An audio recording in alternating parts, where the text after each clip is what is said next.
신의 시대를 무너뜨린 뉴턴의 숨겨진 비밀 엔드 드라마 보는 망고. 신의 시대를 무너뜨린 뉴턴의 숨겨진 비밀. 호기심 많은 천재 과학자의 어린 시절. 당시에는 자연적인 현상을 종교적으로 해석하는 일이 다반사였는데 이게 과학적으로 증명이 되면서 사람들은 혼란스러워했다. 종교와 과학의 갈등 속에서 1642년 한적한 시골에서 아이작 뉴턴이 태어난다. 큐. 아이작 뉴턴은 당시 사람들에게 매우 유용했던 물건을 만들어서 마을의 유명 인사가 되는데요. 과연 무엇을 만들었을까요? 해시계. 어릴 때부터 자연현상을 관찰하는데 관심이 많았던 뉴턴은 태양운동에 몰두한다. 기록한 그림자의 이동을 바탕으로 해시계를 발명했다. 12살에 학교에 간 뉴턴을 무시하던 남학생이 시비를 걸며 발을 걸어 넘어뜨렸다. 뉴턴은 자신을 괴롭히는 남학생에게 먼저 싸움을 신청했다. 뉴턴은 힘이 세지 않았음에도 남학생을 몰아붙여 싸움에서 이긴다. 공부에 흥미를 보이지 않던 뉴턴은 공부로 남학생을 이기면서 결국 1등을 한다. 하지만 어머니는 학교를 그만두라고 하는데 어머니는 당시 꽤 큰 농장을 운영하고 있었는데 뉴턴이 농장을 이어받기를 바랐다. 결국 뉴턴은 16살에 학업을 포기하고 집으로 들어오게 된다. 하지만 뉴턴은 농장일에는 관심이 없었고 사색만 즐기게 되었다. 이때 뉴턴의 비범한 기질을 알아본 사람이 있었는데 외삼촌이었다. 외삼촌의 권유로 뉴턴은 학교로 돌아갈 수 있었다. 최고 명문 케임브리지 대학교에 가다. 뉴턴이 대학교에 가는 걸 못마땅하게 생각했던 어머니는 뉴턴에게 학비와 생활비를 감당하기에는 턱없이 부족한 돈을 보내주었다. 큐.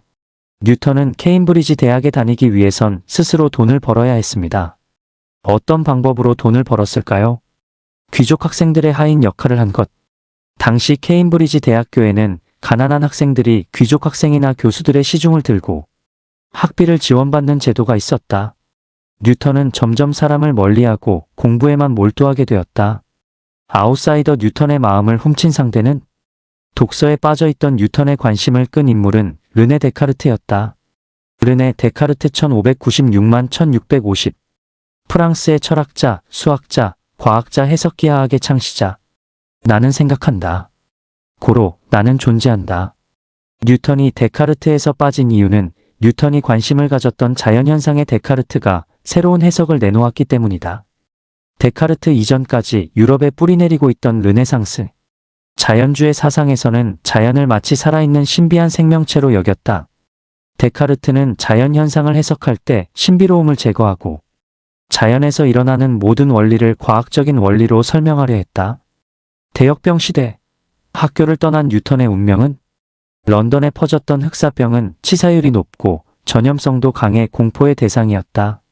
아이작 뉴턴이 22살이던 해에 런던에 다시 유행하면서 1665만 1666년 런던은 흑사병의 유행으로 인구의 약 25%가 사망한다.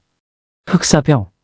14세기에 유럽에서 유행하여 약 5천만 명의 목숨을 앗아간 전염병으로 뇌출혈로 인해 피부에 검은 반점이 나타나며 괴사가 발생해 죽음에 이르는 병. 런던의 공공기관들이 문을 닫았고 케임브리지 대학교도 학생들을 집으로 돌려보내야 했다. 종교와 과학의 최대 논쟁. 천동설 vs 지동설.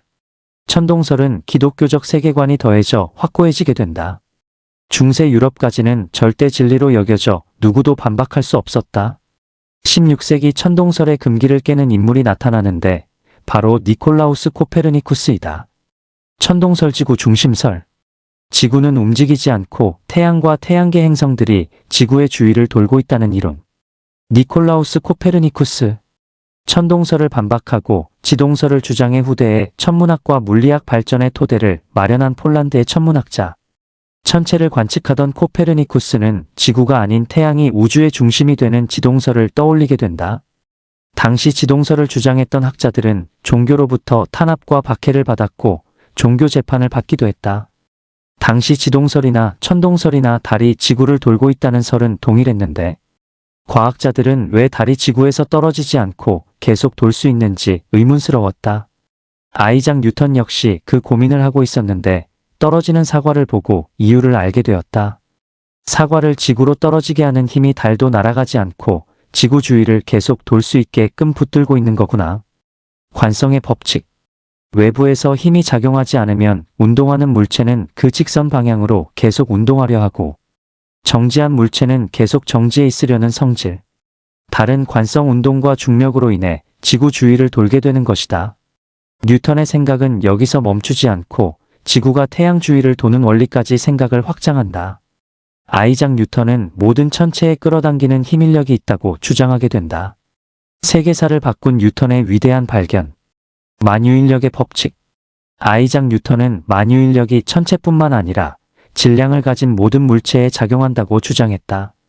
이로 인해 지구와 우주에 똑같은 과학적 법칙을 적용할 수 있게 된 것이다. 만유인력의 법칙. 만유인력 수만 개의 물체에 있는 인력. 질량을 가진 모든 물체 사이에는 서로 끌어당기는 힘이 작용한다. 만유인력 법칙은 기독교에서도 받아들일 수 있었는데, 이유는 당시 기독교에서는 뉴턴이 말한 전능한 존재를 신이라고 주장하고, 만유인력은 신이 이 세계에 관여해서 발생한 결과라고 주장했다. 이로써 종교 갈등 없이 천체의 움직임을 과학적으로 설명하는 데 성공한다. 만유인력 법칙은 달처럼 지구 둘레를 도는 인공위성을 개발하는데 큰 공헌을 했다. 케임브리지에서 연구를 이어가던 뉴턴은 새로운 일에 도전하게 됩니다. 무슨 일을 하게 됐을까요? 교수. 26세 뉴턴은 케임브리지 대학 교수가 된다. 뉴턴이 교수가 될 수 있었던 이유는 전임 교수 아이작 베로가 뉴턴의 천재성을 알아본 덕분이었다. 아이작 베로는 교수직을 사임하면서 후임자로 아이작 뉴턴을 추천했다. 하지만 강의의 난이도가 높아 학생들은 알아듣지도 못하는 강의라며 아무도 강의 수강을 하지 않았다. 아이작 뉴턴은 수업은 뒷전으로 하고 연구에 더 몰두했다. 뉴턴이 과학계를 뒤흔들며 명성을 얻게 된 사건이 발생하는데, 당시 유럽 과학자들에게 치명적인 불편함이었던 망원경의 단점을 아이작 뉴턴이 보완한다. 당시 렌즈를 사용했던 망원경은 경계선의 색상이 번지거나 색이 왜곡되는 단점이 있었다. 이러한 단점은 천체를 관측할 때 심각한 방해 요소로 작용했다. 광학의 발전. 당시 과학자들은 태양빛이 백색광이라고 생각했고, 다양한 색은 백색광의 그림자가 섞여 나타난다고 생각했다. 뉴턴은 이를 확인하기 위해 거울에 반사된 태양빛을 뚫어져라 쳐다봤다. 뉴턴은 시력이 손상될 위험에도 불구하고 여러 번 실험에 눈을 혹사했다. 아이작 뉴턴은 사람의 눈이 빛에 어떻게 반응하는지 알아보기 위해 황당한 실험을 하는데요. 어떻게 했을까요? 뜨개 바늘을 이용해 눈꺼풀과 안구 사이 틈을 찔러본 것. 아이작 뉴턴은 여러 색이 혼합되어 백색광이 되는 것을 발견한다. 그리고 그 결과를 바탕으로 새로운 망원경을 만들게 된다. 기존 망원경들이 약 1.8m까지 길게 만들었던 반면, 뉴턴의 망원경은 렌즈 대신 거울을 사용해 길이는 짧았지만 기존의 망원경 40배 이상 확대해서 볼 수 있었다. 1672년 뉴턴은 망원경을 만든 공로를 인정받아 교수된 지 4년 만에 영국왕립학회 정회원으로 승급한다. 천재 과학자 뉴턴의 숨겨진 비밀. 1. 표절 논란. 아이작 뉴턴과 표절 시비가 일어난 인물은 독일의 수학자 라이프니츠였다. 두 사람이 발명한 인류 역사상 가장 위대한 개념의 정체는 미적분이다. 라이프니츠. 독일의 수학자이자 과학자 이진법의 계산법을 개발 컴퓨터 시대의 초석을 마련하였다. 당시 미적분을 먼저 생각한 사람은 뉴턴으로 추정되는데, 뉴턴이 쓴 논문에 미적분을 설명한 내용이 담겨 있기 때문이다. 뉴턴은 이 논문을 발표하지 않고 주변 지인들과 공유만 했는데, 뉴턴의 논문이 10년 동안 잠들던 도중 독일의 라이프니츠도 미적분을 생각해냈던 것이다. 라이프니츠는 미적분을 떠올리고 1년 후 1676년 런던을 방문하는데, 뉴턴이 친구들에게 보여준 논문을 라이프니츠도 보게 된 것이다. 이후 미적분에 대해 의견을 나눠보고 싶다고 뉴턴에게 편지를 보내게 된다. 뉴턴은 답장을 보내는데 미적분의 개념을 완전히 알아볼 수는 없게 수수께끼 같은 암호를 써서 보냈다. 편지를 받은 라이프니츠는 이해하지 못했고, 뉴턴은 그와 의논하는 것을 꺼렸던 것으로 보인다. 1684년에 라이프니츠가 뉴턴보다 먼저 논문을 발표했다. 이를 알게 된 아이작 뉴턴은 뒤늦게 논문을 발표한다. 아이작 뉴턴의 논문을 본 라이프니츠는 분노하게 되는데, 아이작 뉴턴의 미적분에는 기호가 없었는데 발표한 논문에는 기호가 등재되어 있었다. 이를 본 라이프니츠는 자신의 논문을 표절했다고 강하게 어필했다. 이 사건은 영국과 독일 간의 국가적 분쟁으로 확대되어 연구 교류 단절까지 하게 되었다. 이 논쟁은 10년간 지속되었고 라이프니츠는 결국 영국 왕립협회에 결판을 내달라고 요청한다. 당시 가장 큰 변수는 왕립학회 학회장이 뉴턴이었다는 것이다. 왕립학회는 아이작 뉴턴의 손을 들어주었다. 연금술. 흔한 금속을 금이나 은으로 바꾸는 것을 목표로 함. 당시 연금술 연구는 화학의 발전에 중요한 공헌을 했다. 중세 이후 연금술은 허무맹랑한 학문이자 종교적으로 이단 취급을 받았다. 아이작 뉴턴은 연금술은 우주를 창조한 신의 위대한 자연 법칙을 해독할 수 있는 열쇠다라며 연금술이 금기시되던 시기에 지하 연구실에서 비밀리에 연금술을 연구했다. 뉴턴은 철저하게 비밀에 붙여 연금술을 연구했기 때문에 뉴턴이 죽은 뒤 약 200년 후 세상에 밝혀졌다. 뉴턴은 연금술 실험을 할 때 특히 이것을 많이 사용했는데요. 그 때문에 치명적인 위험에 처하기도 합니다. 이것은 무엇일까요? 수은.